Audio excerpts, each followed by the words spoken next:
সকল বন্ধুদেরকে নমস্কার। আজকে আমি তোমাদেরকে কিছু কিছু আমাদের এটা মহা ধামাকা দিচ্ছি।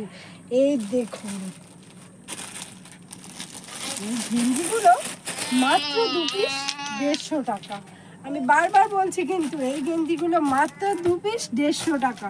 আর গেঞ্জিগুলো পরেও খুব আরাম আছে, গেঞ্জির কোয়ালিটিও খুব সুন্দর, ভালো হবে বাড়িতে পরার জন্য কিংবা কোথাও যাওয়ার জন্য সবচাইতে বেস্ট হবে।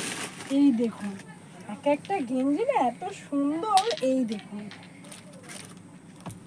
2 পিস গেঞ্জি মাত্র 150 টাকা। আমি তোমাদেরকে সবসময় একটা কথা বলি, ভালো জিনিসটা নিতে গেলে একবার হলেও রাকেশ গারমেন্টে আসুন, এসে দেখুন। এই দেখুন, এই এত সুন্দর গেঞ্জিগুলো মাত্র 2 পিস 150 টাকা। আমি তোমাদেরকে একটা কথা সবসময় বলি, যে জিনিসটা ভালো হবে সেই জিনিসটার কথা সবাই মনেও রাখে। তো এই দেখুন, এত সুন্দর